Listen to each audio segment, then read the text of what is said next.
皆さんこんにちは、新名秀彦です。今日はがんと戦うという言葉を捨てた時に、僕は自分の人生のハンドルを取り戻すことができました。抗がん剤で、心もね、体もボロボロになってしまった僕が、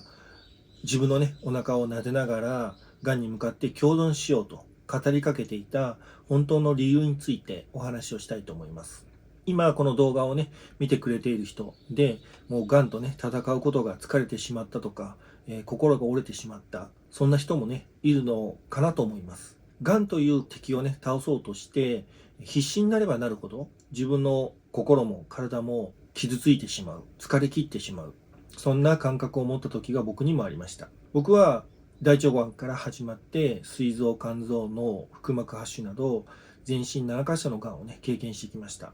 余命半年という宣告も受けたこともあります。そんな絶望のね、ど真ん中の時に、僕はがんと戦うっていうのをやめた。そういう決断をした時がありました。がんと戦うということが自分をね、逆に疲れさせてしまうということに気づいたというお話。そして、がんに語りかけた君が生きるためには僕を生かさないとダメだよという考え方。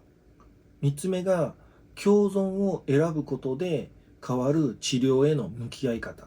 についてお話をしたいと思っています。1つ目ががんと戦うことが逆にね、自分を苦しめてしまうというお話です。僕が最初のがんの告知を受けた時が39歳の時。でもこの時は僕は手術をすれば治してもらえると非常に楽観的に考えていて、手術をしてもらってすぐ退院をしてもう治った気でいました。そして大きく変わったのが膵臓転移、そしてその約2週間後にもあっという間に肝臓の転移が見つかった時でしたけども、当時はですね、とにかくがんは自分は敵とみなして絶対に負けない、必ずがんを叩き潰してやる、そのぐらいのね気持ちでいました。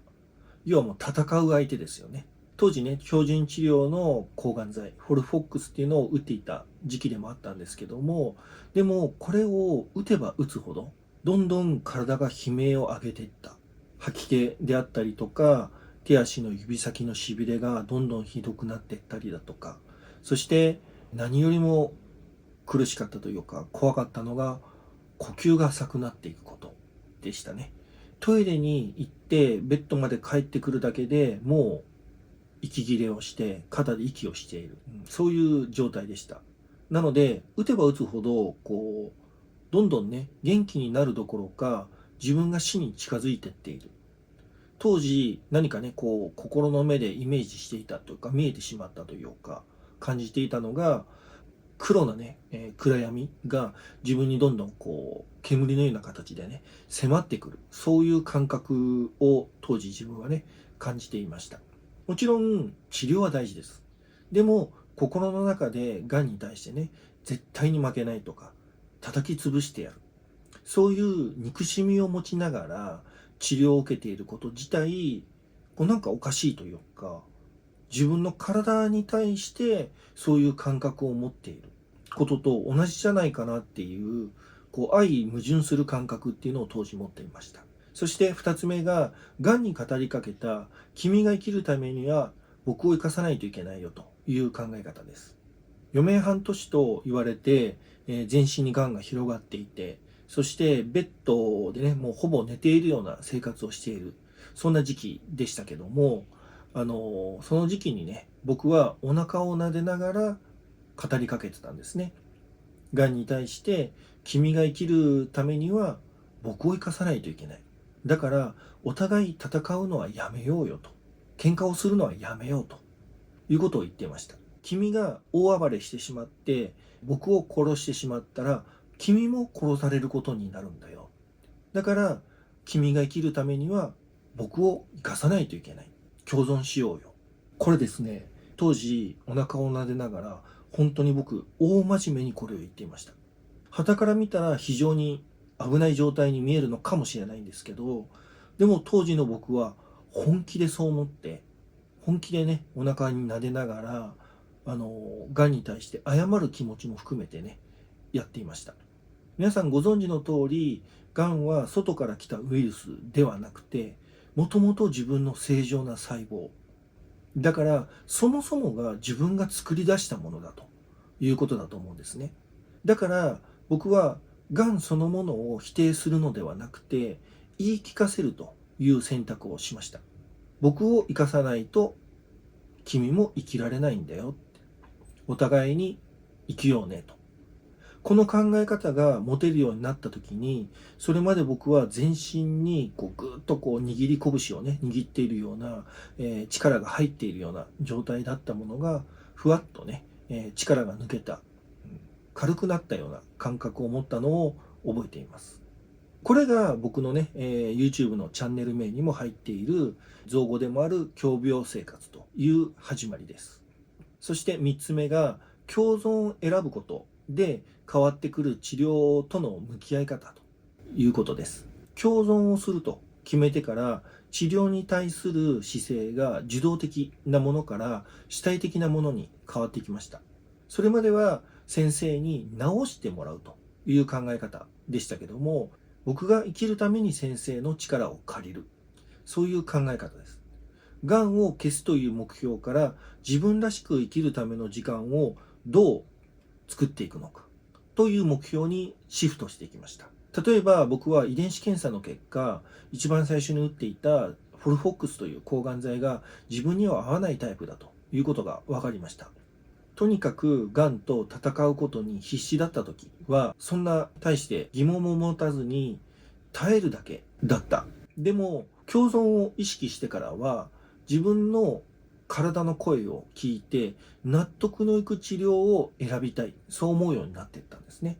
そして当時ね、まだ健康保険適用外でしたけども、自由診療の免疫チェックポイント阻害薬というタイプの薬にたどり着けたのも、これも僕は自分で決めるという意思を持って行動したからだと思います。僕のね、YouTube もそうですけど、講演などもね、聞いてもらうと、多くの方にね、なんでそんなポジティブなんですかというお話もいただきますけども、決して僕はね、そんなポジティブな人間ではもともとはないと思います。落ちる時にはとことん落ちて、落ちきったからこそ、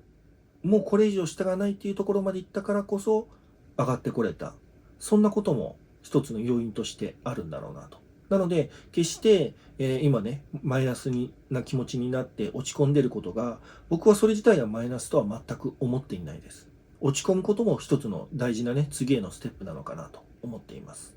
実際僕ね、夜中に一人でね、ネット検索をしまくって、無意識にマイナスの言葉を追っかけていた。今振り返ると、何のために調べているのか、自分で調べて自分で追い込んでいく。全くもって不思議な行動してたなと思うんですけども、でも、次へのステップへ行くために当時必要なことだったんだろうな。今振り返るとね、思っています。家族に申し訳ないって思った時期もあったし、自分のね、その今の状況っていうのを、なんで自分だけがそんな目に遭わされるんだろうっていう、いわば罰を与えられているような、そういうね、感覚を持った時もありました。でも、葬式の準備をして、遺影を取ったり、告別式、通夜などで流してもらうためのね、動画を撮影をして、そういった準備もしていきましたけど、それは決してね、諦めたつもりではなくて、何があっても生きようと。自分の人生の主役は自分だということも頭にあったからこそ逆にそういう行動ができたんだろうなと。逆説的なね、ところになります。ちょっとうまく表現できなくて申し訳ないんですけど、そういう気持ちがあってその行動を起こしたのは間違いないなと思っています。今は自分が辛いなと感じている人がいれば、明日の朝ね、1分だけでいいので、やってみてほしいことがあります。一つ目が自分の体に手を当てる。痛む場所やがんがある場所に優しく手を当てて、プラスのエネルギーをね、あったかい気持ちを届けるつもりで、手を当ててもらいたいなと思います。そして2つ目が感謝を伝える。今まで申し訳なかったと、ありがとうと、無理させてごめんねっていう自分のね、素直な気持ちを体にね、感謝を伝えてみてもらいたいなと思います。そして3つ目が共存を提案する。自分を生かすために僕を生かして君も生きようということを語りかけるってことです。これは気合でも精神論でも全くないなと僕は思っていて、自分の体との対話だと思います。確かにがんはね、厄介な、怖いと思える、恐怖を与えられる存在なのかもしれないです。でも、自分の人生が決してね、まだ奪われたわけでもないですし、がんがあっても笑えばいいし、美味しいものを食べて楽しめばいいし、未来の計画を立てればいいと思います。治ってから決めようではなくて、今決めてしまえばいいと思います。戦うのをやめて、共存を認めた時に、やっとね、僕はその時に自分の人生のハンドルを握ったような気がします。僕は余命半年と診断書をもらったこともあります。そして長いこと治療してきました。でも、たくさんの人の力も借りて、僕は今日も生きています。少しでもね、この動画を見て、プラスになる気持ちがね、前に向いてくれる人がいてくれると嬉しいなと思っています。最後までね、動画を見ていただいてありがとうございます。次の動画でもまたお会いしましょう。それではまた。